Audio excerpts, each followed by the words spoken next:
ఇప్పుడు నువ్వు ఏం మాట్లాడినా 2 minutes of Nikhil is all yours. Only 2 minutes. నువ్వు ఎలా ఇంప్రెస్ చేస్తావు అది నీ ఇష్టం నాన్న, కానీ ఇంప్రెస్ చేయాలి ఓకేనా? కెమెరా ఉంటుంది కాబట్టి అటు తిరగాలి కొంచెం, ఇటు దగ్గర రా. మైక్ కావాలా? Ready come on, you have to impress Nikhil. ఏం చేస్తావు నీ ఇష్టం. ఫ్యామిలీస్ ఉన్నాయి, కొంచెం పద్ధతి. ఏం చేయదండి దూరం. Ready action. యాక్షన్ కాదు, go head. I am very much scared. అయ్యో దూరం నుంచి ఫ్యాన్ అన్నావు, దగ్గర నుంచి పై. Well first of all Ravi, నీకు తెలియదు, నీకు మేనర్స్ తెలియదు. బేసిక్లీ అబ్బాయిలే ప్రపోజ్ చేయాలి, అమ్మాయిలు ఎప్పుడు ప్రపోజ్ చేయకూడదు, ఓకేనా? ఓకే, అది మనం అమ్మాయిలకి ఇచ్చే రెస్పెక్ట్. ఆల్ రైట్ భయ్యా, నాకు తెలుసు, కానీ అమ్మాయి నువ్వు అంటే పడి చచ్చిపోతుంది. కెమెరా ఉందమ్మా, will take a nice selfie. All right, నేను అంటే ఇప్పుడు మేము ఇద్దరం అవలగాలమా? ఆడ నుంచి తీసుకొచ్చిన propose.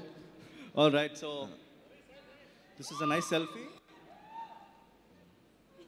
ఇంకొస్తారు. Thank you so much and never ever propose to me. Let the guys propose to you, ఓకేనా? అబ్బాయిలు అమ్మాయిలు ప్రపోజ్ చేయాలి, ఓకేనా? చెడగొడుతున్నావు నాయన.